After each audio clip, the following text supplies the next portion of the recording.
What is up, gang? It is I, Carlton Flowers, your crypto pro. Yay! And today we are going to jump back into the action on the Kaspa chart after a wonderful Thanksgiving weekend break. I'm back from Texas, had a great time with the family, went to see my grandkids and kind of had a big family reunion, and we had a good time. So I'm hoping that everyone else had a great Thanksgiving, and now we're all ready to get back to work. So today we're going to break down the action on the chart and talk about what the possible next moves could be. And of course, as always, this is not financial advice. This is only my opinion based on what I see on the charts and some of the fundamental things that are happening with the project. But make your own decisions, do your own research, and don't make trading decisions based on what you see from YouTube videos. So here we are on the 4-hour chart. And as we can see, we've got the two lines, these ascending lines, which delineate the upward trending parallel trading channel that we have been seeing in action ever since the end of October. And during that time, we note that price has just bounced up and down between the limits of this channel. So what's the first thing that sticks out on this chart that you can see? I'll let you guess first while I turn on the drawing tool. Well, if your guess is somewhere in this area, then you guessed right. And there are two things within this circle that are noteworthy of discussion. If you guessed this baseline being violated, that is thing number one. We've got our second candle closing below this ascending baseline. And we haven't seen that since this romp began. We also have another clue. We have touched down on the 50 exponential moving average. The 50-period moving average is a line that we have seen Kaspa bouncing off of since this started. So when we break down below the ascending baseline, that could be a hint that we could be in for a correction. But it's not confirmed yet, even though we have confirmed by closing one red candle on the 4-hour chart below that line. But an absolute confirmation will be whether or not we bounce off of the 50 EMA line right there. Okay, so let's just kind of check back in history and show you what has been happening with that 50 EMA line since we started on this bullish romp. And then we'll talk about why Kaspa has been so bullish while the entire cryptocurrency market has been bearish. First, we start out right here, where we had this nice little run up above the 50 EMA. We poked through the top of the upper boundary of the parallel trading zone. Then we came back down, wicked below the 50 EMA, but the candle closed at the 50 EMA. We touched on the line 3 more times, and then we moved up again. We come back down towards the 50 EMA. We bounced without even touching it at this point. We had much more action, and then we wicked through it twice, but closing all of the candles above the 50 EMA in this area right here.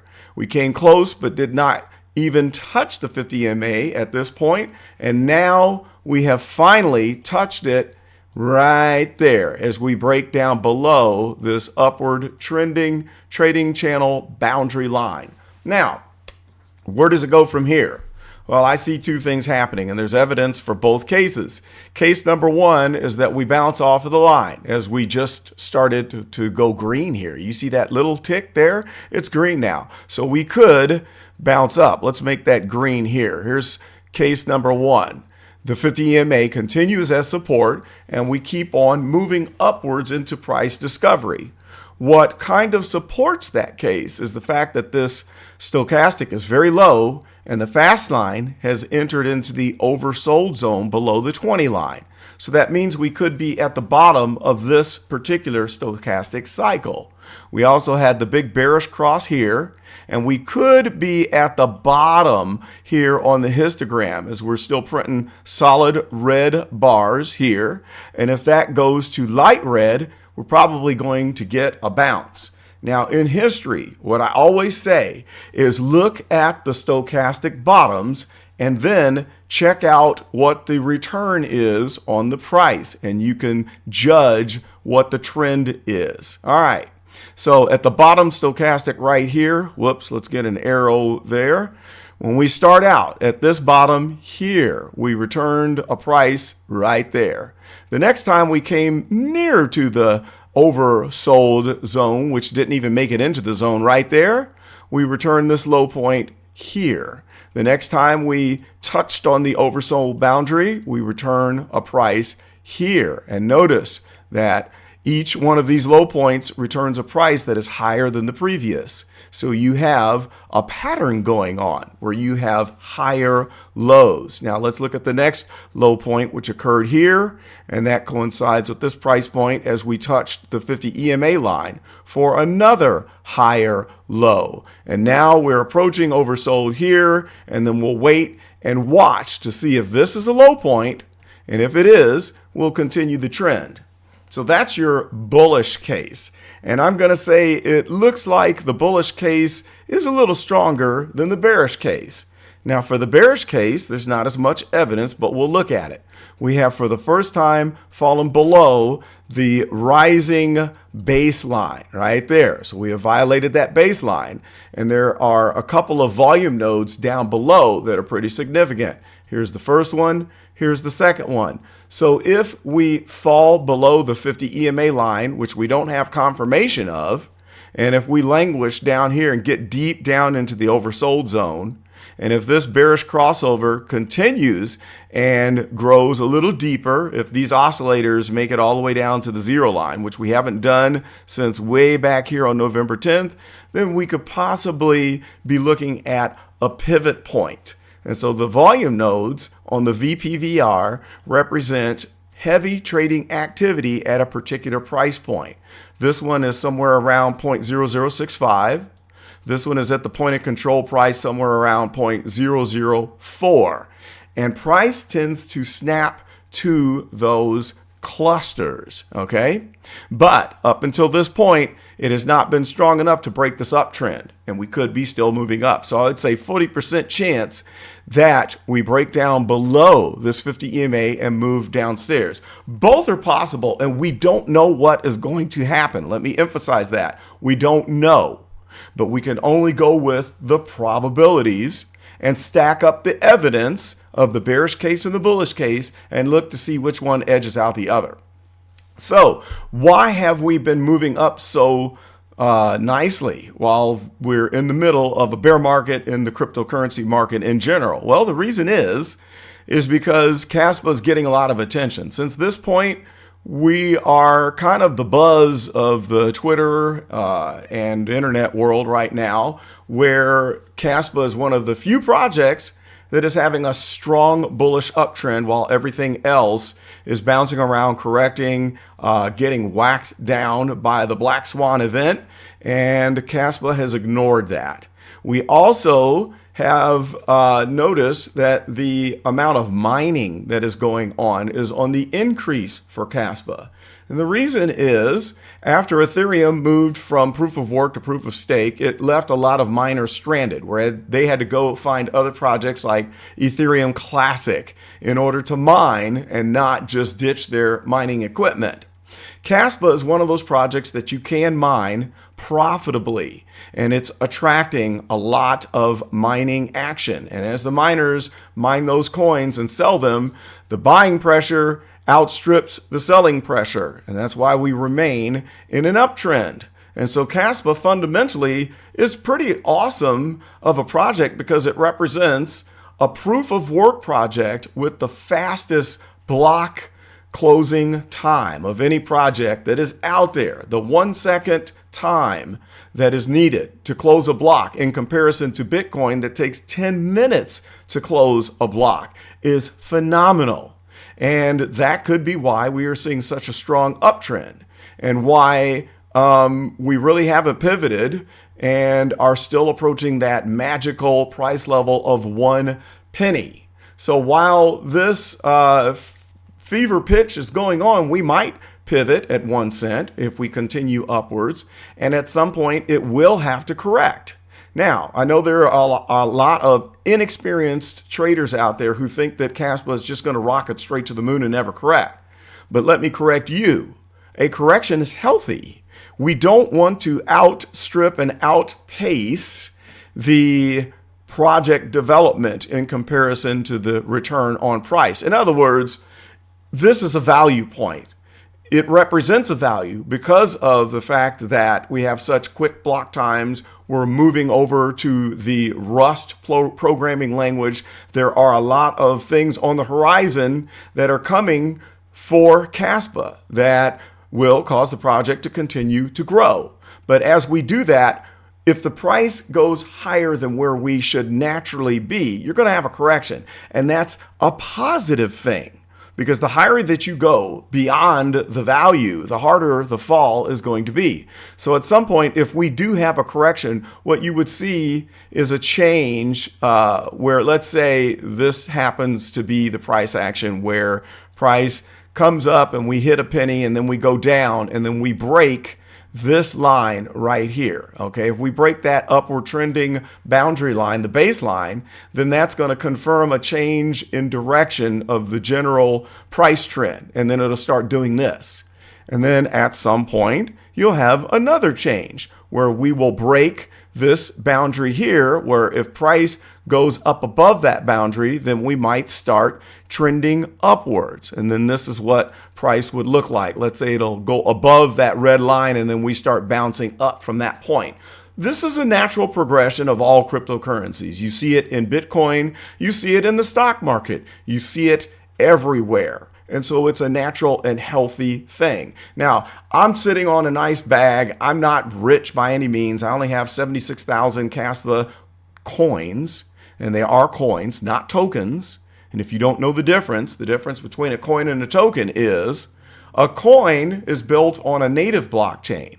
A token is built on someone else's blockchain. Let's say you have Ethereum. You have ERC20 tokens. Anyone can create an ERC20 token and run it on the Ethereum blockchain. It's a lot quicker and easier to enter into the market and develop a project when you're riding on someone else's blockchain.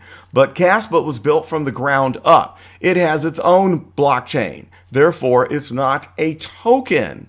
You understand that? And so that represents a very positive aspect of the project, along with the fact that it is in development.